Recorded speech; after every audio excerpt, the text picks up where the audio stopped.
Welcome to Celebrating Act 2. Celebrating Act 2 is the user manual for the second half of your life.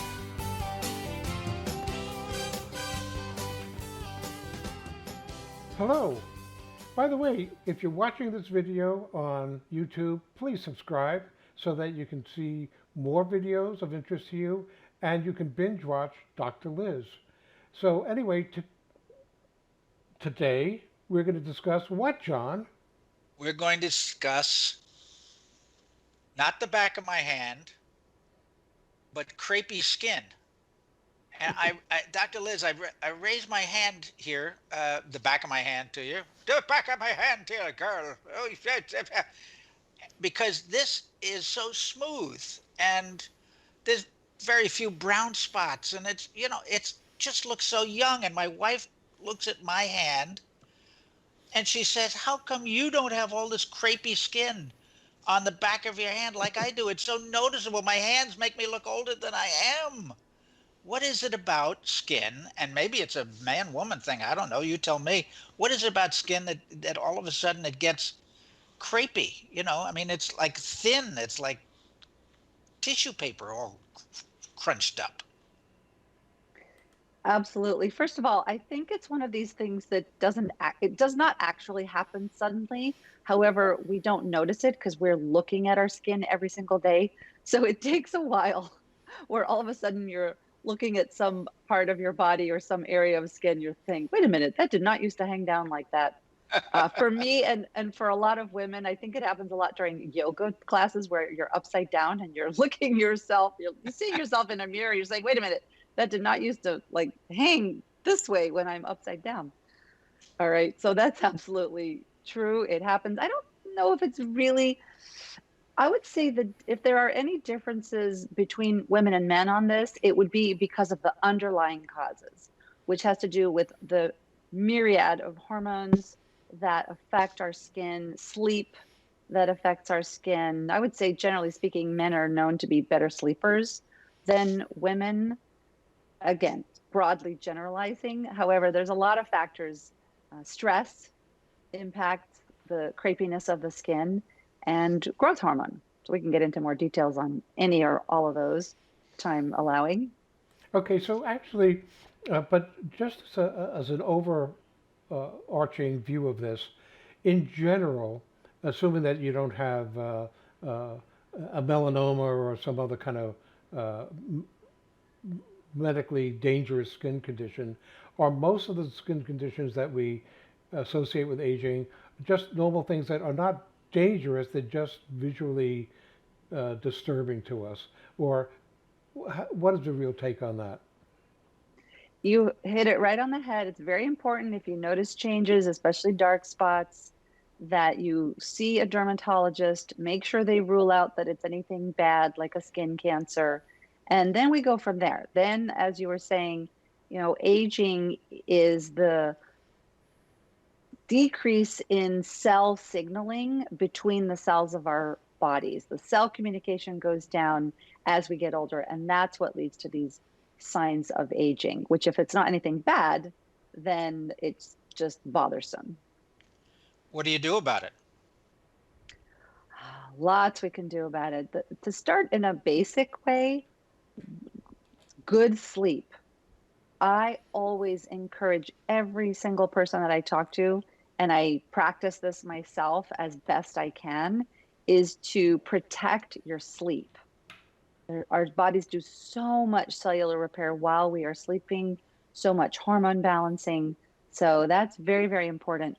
Hydration, drinking enough water, super important also. And then whatever else we can do to keep the collagen.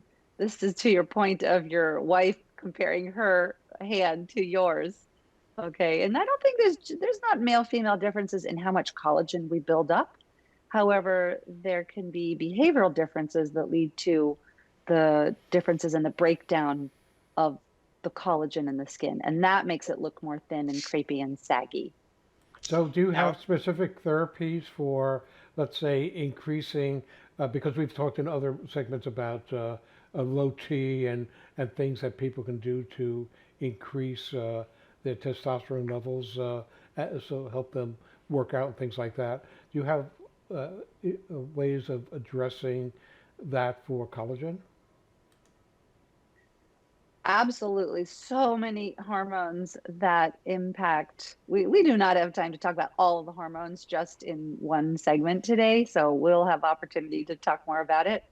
For women, estrogen is very important to keeping collagen going in our skin. And when we talk about skin, by the way, hair, skin, nails, those are all the same type of cell in our human bodies.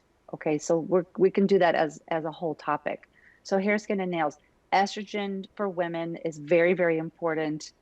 The lack of estrogen as women get older leads to that diffuse thinning that sometimes you see in older ladies as we get older and older. And Art, you mentioned testosterone. That's also very important, especially for men. And testosterone for women leads to a little bit of oiliness in the skin, which usually bothers them. However, it uh, is important because it leads to the shiny, good texture, and not just the surface texture, but the underlying, like the elasticity of the skin. That's very important. Estrogen and testosterone. Well, isn't that really what crepey skin is? It's lack of elasticity. Is that Exactly. Exactly. And also less fat. So if women have gone through pregnancy and they've gained weight and then they've lost the weight again, those changes and cycles that some women have gone through, if they've gone through pregnancy, that will contribute to that. So anything, any type of weight loss, of course, we know millions of Americans are working on weight loss at any given time. And unfortunately, sometimes we lose the fat in areas where it leaves us looking more gaunt, more thin. When people lose weight in their face or in the back of the hands, that does what happen.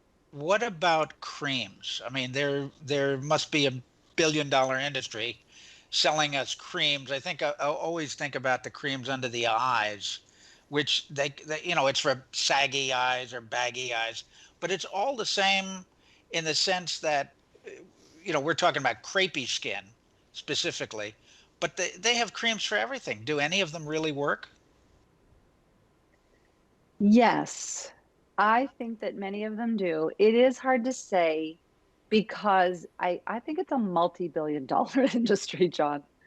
Okay, and different products are going to work for different people. Okay, so that's really a bigger, kind of further afield discussion. But from a medical standpoint, there are medical procedures that can help, resurfacing, chemical peels, that type of thing. And all of those, what they're doing is they're stimulating our body's natural ability to heal and regenerate the collagen, which we have that ability. So we have all these types of treatments, like there's micro needling that's going to actually cause little micro trauma in the skin. And the healing process, it's going to thicken the skin and rebuild the underlying structures of the skin. And for, as I understand it, for skin, that's not an uncommon procedure. It's called micro wounding, I think, right? Where you stimulate the skin to regenerate itself by giving it a little bit of a wound that isn't really going to hurt much. I mean, may hurt on the surface, but it's not going to damage anything seriously. Right, I right. know, I know that there are. I'm trying to think of the name of them, but they're skin creams you put on that essentially take off the dead skin, and they do that by kind of wounding the surface of the skin, but it stimulates the growth underneath, the collagen, I guess. Yes, exactly. As you said, there are zillions of these types of products. My special expertise and my approach is more internal, more the hormones that flow around inside our bodies. Because if people don't have good hormone balance, or they're not having good sleep, or they're not eating properly, eating healthy diets, then they can do all that kind of work on the surface, but it's not going to last as long. And ultimately, do we have to accept crepey skin as we get older? You know, at 50, if you've got crepey skin, maybe you can put a lot of moisturizer on and do some exfoliation and a whole bunch of other stuff. But at 70, should you bother? You know, I think it's a very individual question. One of my phrases that I always say is, as the building gets older, it needs more maintenance. That's good. That's good. All right. So I personally, I certainly didn't get regular facials until after I was 50. Okay. And I didn't really bother with a very good routine until I was after age 40. Okay. Below age 40, our body is just able to regenerate and really do everything despite not taking our best care of it. However, as we get older, I think it's a very individual decision. I think to some degree, it's good to accept some of the changes. I don't want everybody to become a victim of plastic surgery and looking in the mirror. I personally am putting off doing anything as long as I can because I'm afraid I'll become one of those people that looks just too closely in the mirror and says, wait, there's one wrinkle left, and make myself go back and have something done. So I prefer to work from the inside, get good sleep, eat as well as I can, hydrate as well as I can, and keep my hormones in as good a shape as possible for as long as possible.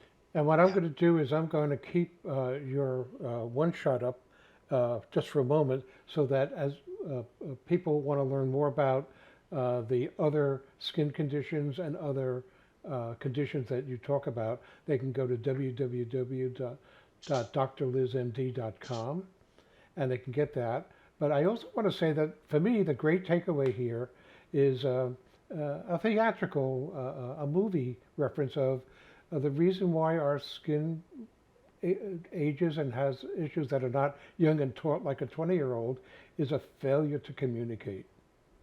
So I thank you for that, that our body doesn't, and what you do is you help various parts of the body communicate a little bit better to get us a little bit closer to that 20-year-old us. Good. Dr. Liz, I'm looking forward to talking about skin some more, since there are so many issues people have with their skin. And now that I never put them together before, but now that you've linked them to hair and nails, I have a million questions for you.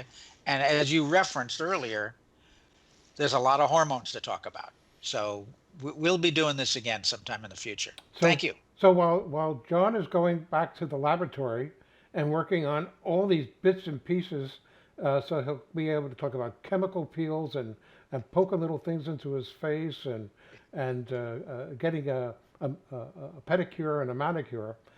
Subscribe to Celebrating Act 2's YouTube channel where you can binge watch Dr. Liz and see other videos of interest to you. Thank you, and see you again soon, Dr. Liz. Thank you. For more on Celebrating Act 2, visit our webpage, follow us on Facebook, subscribe to us on YouTube, and tell your friends. Celebrating Act 2 is the user manual for the second half of your life.